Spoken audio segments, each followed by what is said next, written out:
बच्चों, आज हम पढ़ेंगे आर्थिक महत्व के जंतु एवं उसके उत्पाद। इसके पहले हमने पढ़ा था जंतुओं के द्वारा कौन कौन से उत्पाद प्राप्त होते हैं, जैसे कि विभिन्न प्रकार के जंतु हैं जिनसे हम भोजन प्राप्त करते हैं। इसके अलावा जंतुओं से ही हमें चमड़ा प्राप्त होता है और विभिन्न प्रकार की औषधियां भी किससे प्राप्त होती है? जंतुओं से ही प्राप्त होती है। अब आगे देखेंगे इन उत्पादों के अलावा जंतुओं से कौन कौन से उत्पाद प्राप्त होते हैं। उनमें पहला उत्पाद है लाख।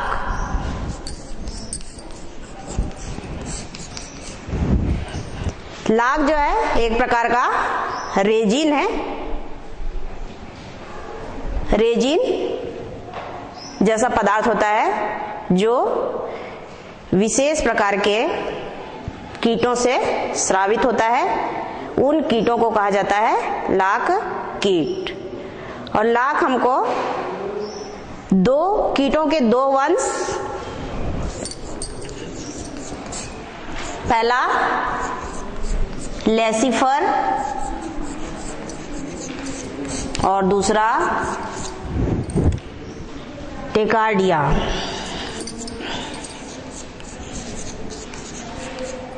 ये कीट के दो वंश हैं, लेसिफर वंश और टेकार्डिया वंश। इन दोनों वंशों के कीटों से हमको क्या प्राप्त होता है?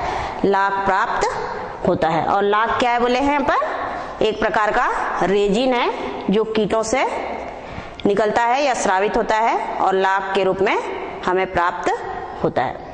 ये दोनों कीट अर्थात लेसिफर और टेकार्डिया की अधिकांश प्रजातियां जो है भारत और थाईलैंड में पाया जाता है।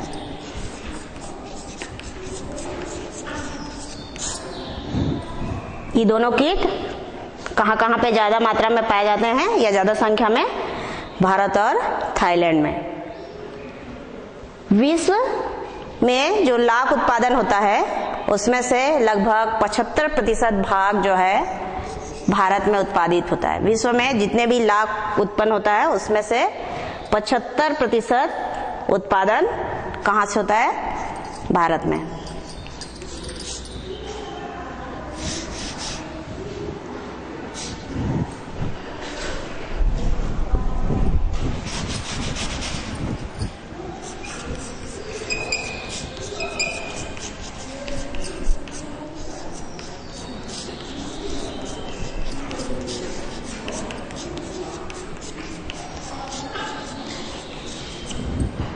और इस लाख का उपयोग जो है विभिन्न प्रकार के उपयोगी वस्तुओं के निर्माण में किया जाता है।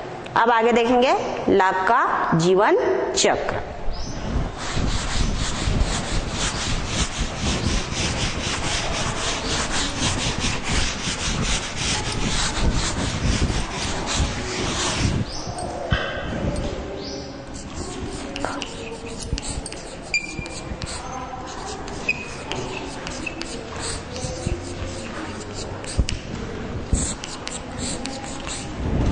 लाख के कीट जिसमें नर और मादा कीट होते हैं वो दो अलग अलग टहनियों में पाए जाते हैं। मादा कीट और नर कीट ये दोनों अलग अलग टहनियों में अलग अलग कैप्सूल या संपुट बनाकर रहते हैं।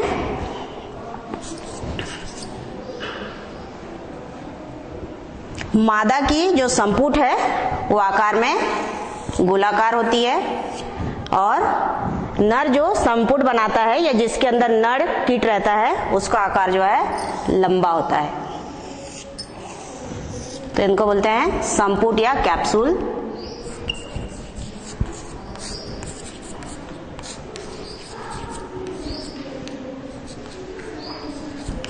और ये दोनों कैप्सूल अलग अलग शाखाओं में बनेंगे या बनते हैं जिनमें ये दोनों कीट जो है पाए जाते हैं। निषेचन के समय जब निषेचन की क्रिया होती है तो इस संपुट से में एक यहाँ पे छिद्र होगा उस छिद्र को कहा जाता है ओपरकुलम।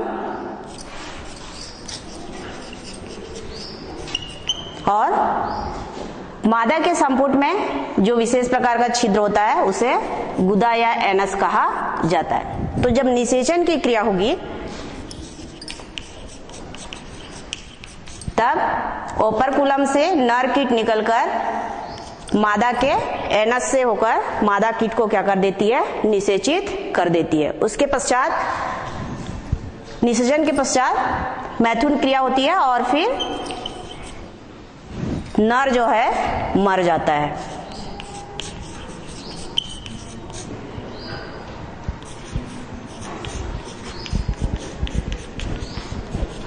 ठीक है, निषेचन की क्रिया होने के बाद नर कीट क्या हो जाता है, मर जाता है। और जो मादा कीट है वो अभी तो ये कैप्सूल छोटा सा है, ये जो है बड़े आकार का कैप्सूल बनाता है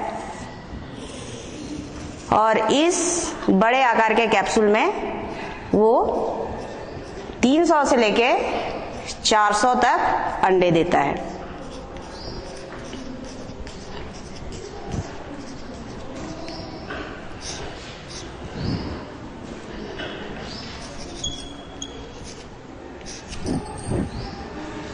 ये अंडे जो है 8 से 10 दिनों में इल्ली में परिवर्तित होते हैं।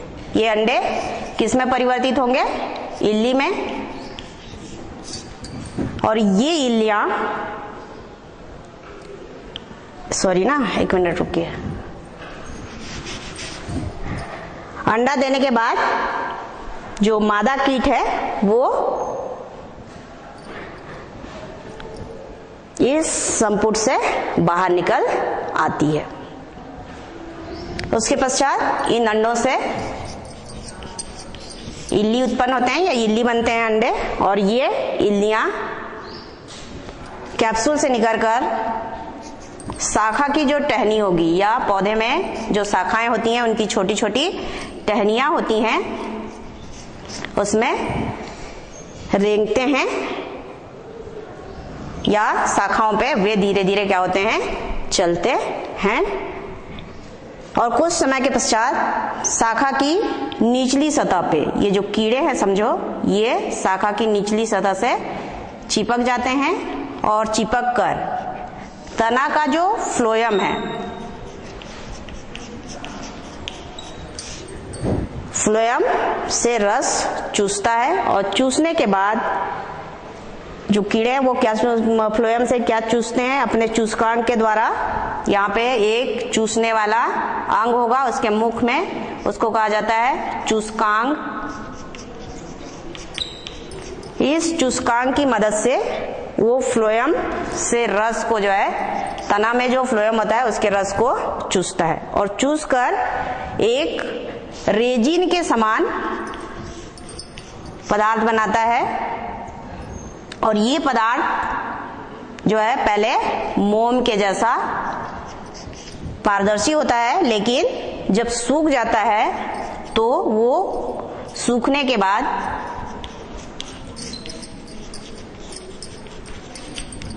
भूरे रंग के पदार्थ में बदल जाता है।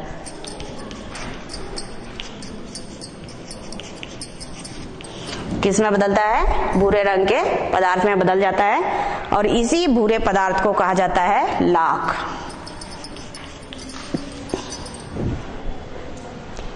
लाख जो है, लाख के कीड़े जो संपुट या कक्ष बनाते हैं, वे कक्ष जो है शाखाओं के ऊपर इस प्रकार से एक दूसरे से जुड़े हुए होते हैं और हमको एक पपड़ी के रूप में जो है प्राप्त होती है। ये लाख के कक्ष हैं और ये कक्ष जो है आपस में मिलके क्या बना लेते हैं, पपड़ी के समान संरचना। और इस पपड़ी नुमा या फिर इसी के द्वारा हमको क्या प्राप्त होता है, लाख प्राप्त होता है। तो ये था जंतु उत्पाद के रूप में क्या, लाख। अब अगला है रेशम। जंतु उत्पाद, अगला कौन सा उत्पाद है जंतु का, रेशम, जिसके बारे में हम आगे जानकारी प्राप्त करेंगे।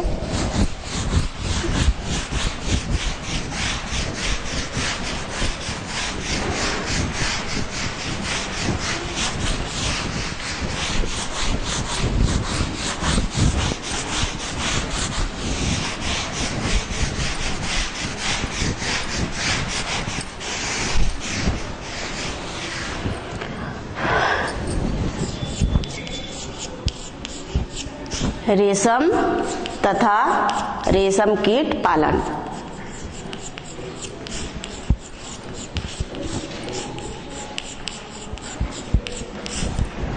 रेशम कीट पालन को सेरीकल्चर भी कहा जाता है।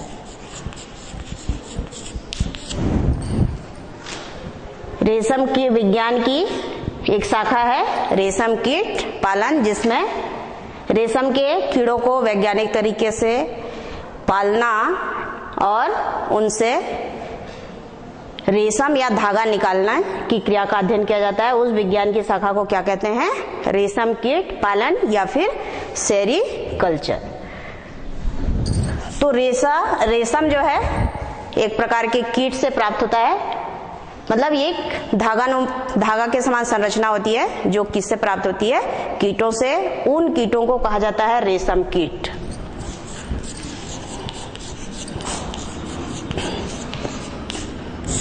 रेशम कीट, और रेशम से कीमती वस्त्र तैयार किया जाता है। भारत के विभिन्न प्रांत में रेशम का उत्पादन किया जाता है। पहले रेशम कीटों को पालते हैं और उससे क्या प्राप्त करते हैं? रेशम प्राप्त करते हैं। उन राज्यों में वे राज्य हैं कर्नाटक,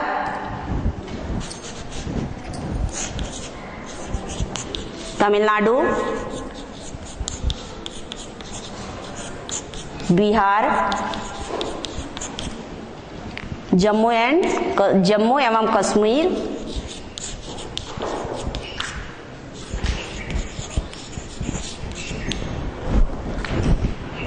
हमारा राज्य छत्तीसगढ़,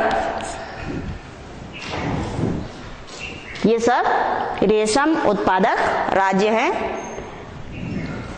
कर्नाटक में मैसूर नामक स्थान में सबसे अधिक रेशम उत्पादित होता है, अर्थात मैसूर में रेशम का उत्पादन सबसे अधिक होता है, या रेशम उत्पादन में प्रथम स्थान किसका है? मैसूर का। और राज्य के रूप में देखेंगे तो कर्नाटक का। दूसरे स्थान पे कौन सा राज्य आता है? जम्मू एवं कश्मीर राज्य जो है आता है। रेशम कीट कौन कौन से प्रजातियों से प्राप्त होता है वो अब हम आगे देखेंगे।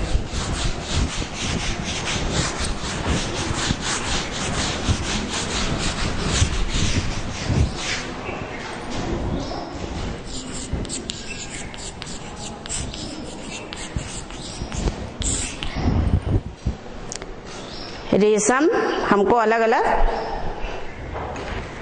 प्रजातियों से प्राप्त होता है। उनमें है पहला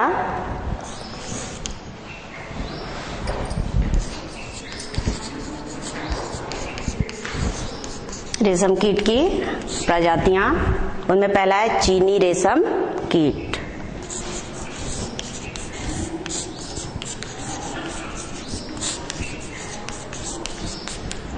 जिसको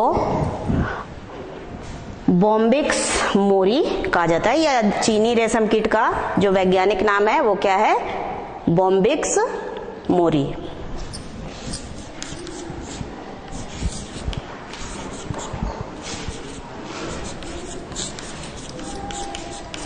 और ये जो है शहतूत की पत्तियों को खाता है, अर्थात इसको कहाँ पे पालते हैं? शहतूत के पौधे में।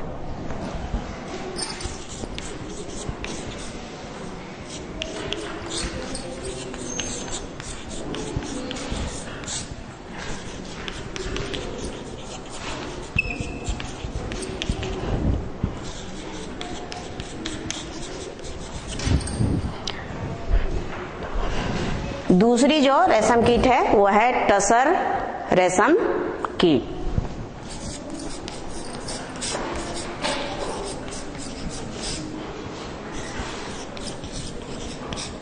और इसका वैज्ञानिक नाम है एंथेरिया मिलेटा।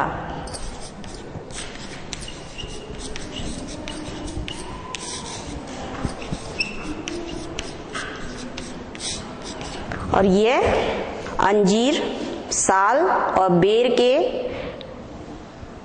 पौधों में पाया जाता है, इसलिए अंजीर साल और बेर की पत्तियों का क्या करता है, सेवन करता है।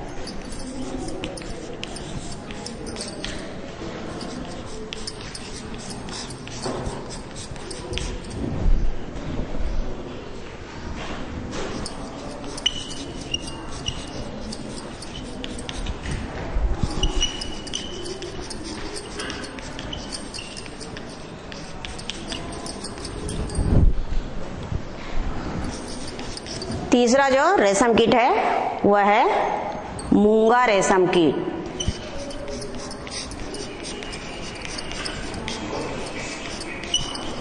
इसका वैज्ञानिक नाम है एंथेरिया असामा।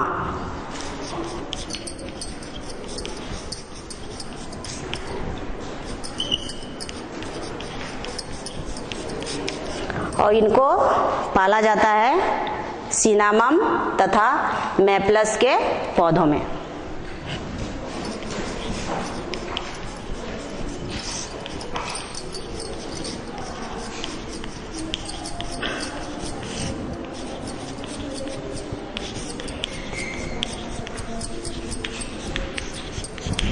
पौधों में इसको पालते हैं और ये उन्हीं की पत्तियों को क्या करता है, खाता है। चौथा जो रेशम का कीट है वो है भूमिकाय रेशम कीट, जिसे एटेकस एटलस कहा जाता है।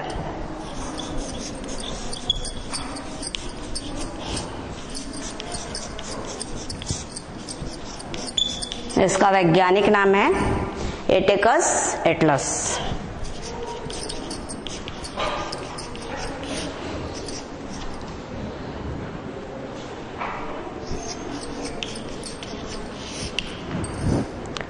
इनको हम पालते हैं अरंड की पौधों में।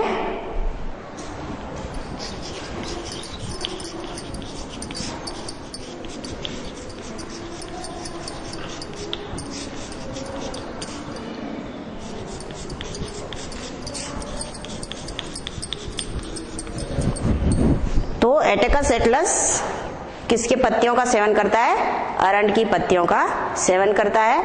अब अगला है ओक रेशम कीट।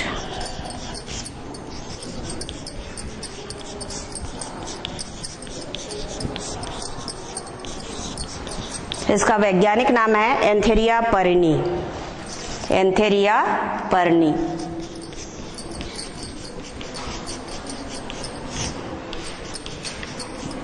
और ये जो है ओक या मदार,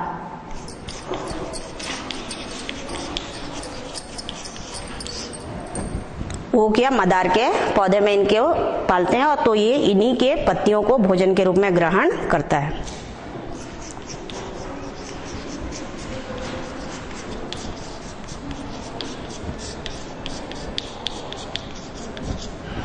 तो ये विभिन्न प्रकार के क्या हैं, रेशम कीट हैं, जिनसे क्या प्राप्त होता है, हमको रेशम जो है प्राप्त होता है। अब इनका जीवन चक्र और रेशम कीट का पालन कैसे होता है वो देखें।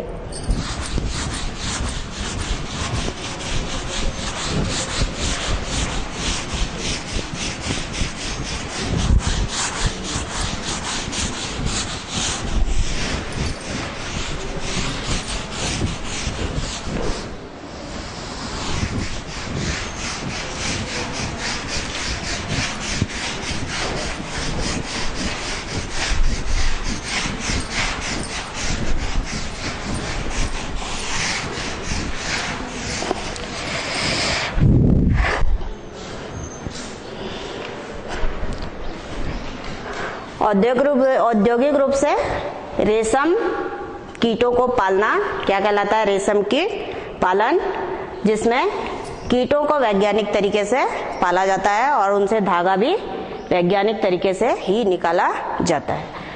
तो सबसे पहले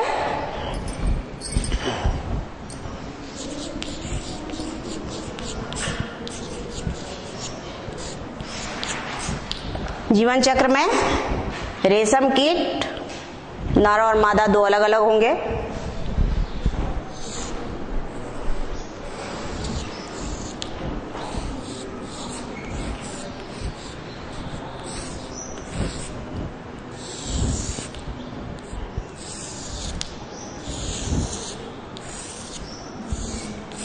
इसको हम मादा के रूप में लें और दूसरा एक और कीट बना लेते हैं।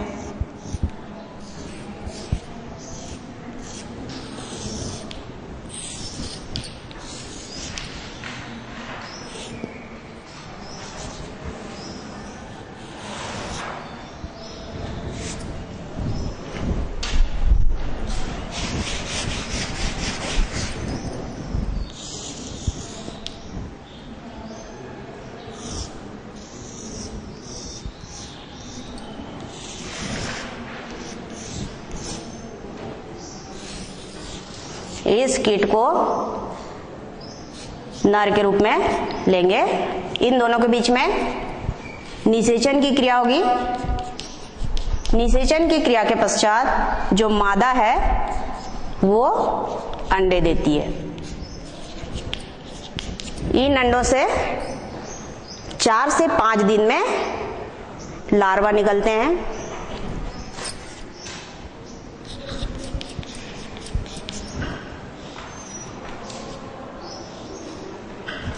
इन लार्वा के चूसकांग जो है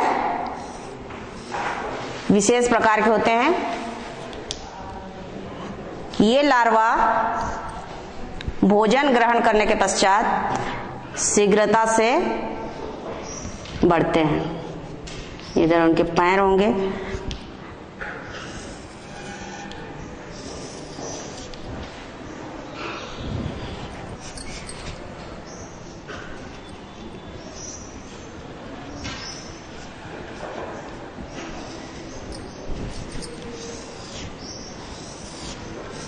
ये कीड़ा जो है 10 से 15 दिन में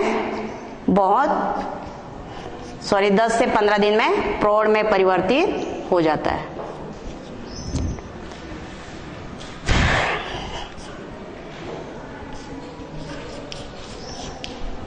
ये जो लार्वा हैं वो जिस पौधे में पाए जाते हैं उनके पत्तियों को भोजन के रूप में ग्रहण करते हैं और भोजन के रूप में ग्रहण करने के साथ ही साथ इनके ये जो मुख है उसके निचली सतह से लार के समान पदार्थ निकलता है।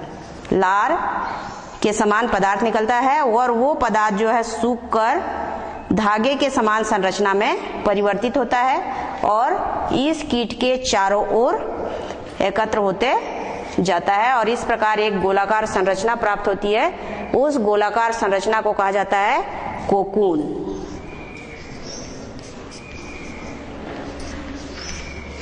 तो कीड़ा अब किसके अंदर है? कोकून के अंदर। और इस कोकून से 15 से 16 दिन में कोकून के ऊपरी भाग में क्या बन जाता है? एक छिद्र बन जाता है और छिद्र बनने से कीड़ा जो है तितली के रूप में बाहर निकल जाता है। तो इस प्रकार यदि कोकून का बीच का भाग टूट जाता है या फिर इसके अंदर जो कीड़ा है वो बाहर निकलता है तो व्यापारिक दृष्टि से लाभदायक नहीं होता।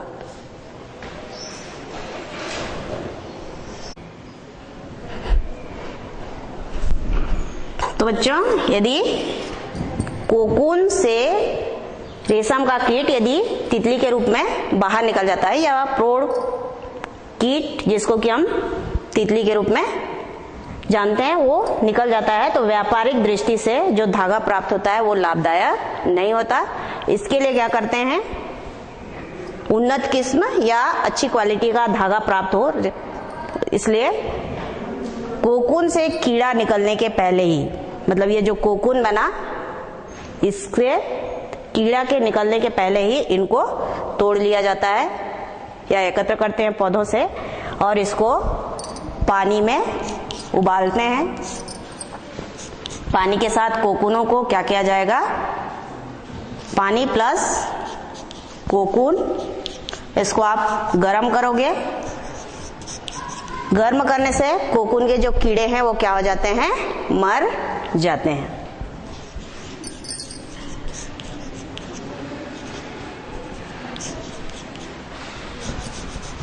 कीट क्या हो जाता है? मर जाता है। तब इन कीटों से, इन कोकूनों से क्या प्राप्त किया जाता है? धागा प्राप्त किया जाता है। मतलब इससे नहीं, ये तो टूटा हुआ है, बिना टूटे हुए जो कोकून है जिसमें कि छिद्र नहीं होता, उससे क्या प्राप्त किया जाता है? धागा प्राप्त किया जाता है। धागा प्राप्त करने के लिए एक साथ 4 से 5 कोकूनों को लेते हैं और एक विशेष प्रकार की लकड़ी जिसमें एक छिद्र होता है, उसको एक घूमने वाली चक्री से डाल देते हैं चक्री में, और चक्री को घुमाते हैं, जिससे जो 5 या 6 कोकून जो भी लिए हो उससे इस प्रकार रेशा निकलता है और एक दूसरे के साथ इस प्रकार से ऐंठन के रूप में, एक लच्छी के रूप में हमको प्राप्त होता है। इस प्रकार जो रेशम प्राप्त होता है उसको हम बोलते हैं कच्चा रेशम।